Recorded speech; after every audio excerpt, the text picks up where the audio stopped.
अब स्टूडेंट्स देखते हैं कंडीशनल प्रोबेबिलिटी की थ्योरम। वो कह रहा है कि इफ ई एंड एफ, ये जो चीज मैंने अभी बता दी उसी का ही एक रिटन स्टेटमेंट है, उसे देख लेते हैं।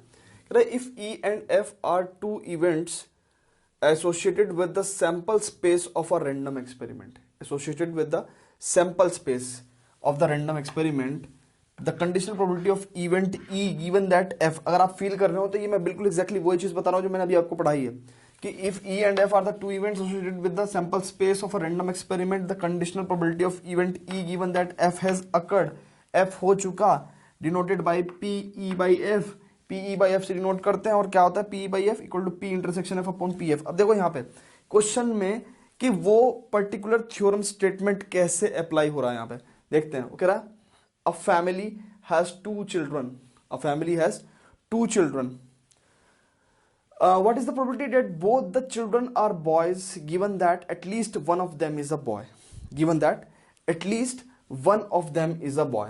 ठीक है, अब देखो सबसे पहले तो सैंपल स्पेस लेते हैं, सबसे पहले तो सैंपल स्पेस लेते हैं कि दो बच्चे फैमिली में हैं वो कैसे हो सकते हैं, एक फैमिली में दो बच्चे हैं वो कैसे हो सकते हैं, वो बॉय बॉय भी हो सकते हैं, बॉय गर्ल भी हो सकते हैं, गर्ल बॉय भी हो सकते हैं, गर्ल गर्ल भी हो सकते हैं, ठीक है नहीं।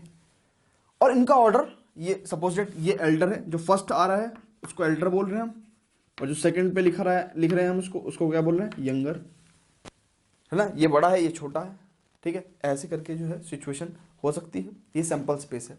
उसने कहा कि that both the children are boys, if family has two children what is the probability that both the children are boys, यानी कि what is the probability that both the children are boys, यानी कि ई event क्या है, जिस event की probability हमको निकालनी होती है वो इवेंट ई होता है, जो इवेंट हो चुका होता है वो इवेंट एफ होता है, क्योंकि तभी हम क्या लिखते हैं पी ई बाई एफ, अभी बताऊंगा मैं आपको।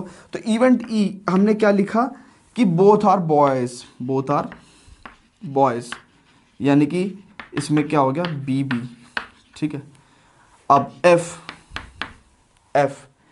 इवेंट क्या है, कह रहा कि family has two children what is the probability of that both the children are boys given that इस वर्ड पे फोकस क्या करो, given that at least one of them is a boy. तो एफ इवेंट क्या है, at least one of them is a boy, कम से कम एक boy, at least one of them a boy, ठीक है। इसका मतलब ये है कि कम से कम एक बॉय होना चाहिए, ज्यादा से ज्यादा कितने बॉयज हो सकते हैं, दो बॉयज हो सकते हैं। तो इसके अंदर कितना आ गया, बीजी जीबी और बी बी। हमें निकालना क्या है, what is the probability that both the children are boys, यानी कि ई इवेंट की प्रोबेबिलिटी निकाल ली है हमें। गिवन क्या है, at least one of them is boy, यानी कि पी ई बाई एफ। ध्यान रखें यहाँ पे अब स्टार्टिंग है तो मैं आपको बहुत ही एक ही बार को बार बार बता रहा हूँ कि जो हो चुका है उसको सेकंड पोजीशन पे लिखना है ना, ई बाई एफ। इसका सिंपल फॉर्मूला क्या होता है, P intersection F upon P F, where P F should not equal to 0, है ना। तो पी ई इंटरसेक्शन एफ कितना हो गया, ई इंटरसेक्शन एफ में कितने एलिमेंट आएंगे, देखो सिर्फ बी बी आएगा, इन दोनों के इंटरसेक्शन में सिर्फ बी बी आएगा, तो पी ऑफ बी बी, ठीक है, यहां लिख देते हैं ई इंटरसेक्शन एफ कितना होगा, बी बी होगा, और पी ई इंटरसेक्शन एफ। अब देखो इस ऐसे केस में क्या होता है, ये दो अलग अलग एलिमेंट्स नहीं है, ये एक ही एलिमेंट है, BB is a pair, BB is a pair.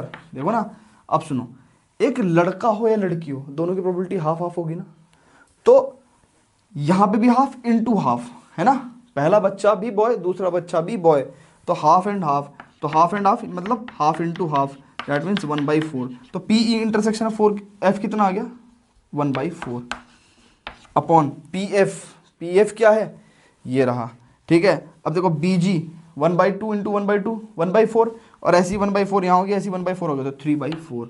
तो सिंपली आंसर कितना हो गया, 1/3। अल्टरनेटली मैंने आपको बताया था कि जब आप पी ई बाई एफ करोगे तो उसको डायरेक्ट आंसर भी लिख सकते हो। एफ हो चुका तो उसके एलिमेंट्स कितने हैं, एफ के 3, ठीक है ना। ये हमारे टोटल पॉसिबल केसेस हैं, बीजी जीबी और बीबी, ठीक है। और हम चाहते क्या हैं, हमारे फेवरेबल आउटकम क्या है, ई है, ई क्या है, बोथ और बॉयज, उसके फेवरेबल आउटकम कितने हो गए, इन तीनों में से एक ही तो है वो बी, ठीक है। तो तो 1/3। अल्टरनेटली नहीं करना चाहते तो कंडीशनल प्रोबेबिलिटी के मेथड से ही कर दो। ठीक है, देखते हैं कुछ और क्वेश्चंस, उसके बाद देखते हैं properties. Before that pause the video to note down.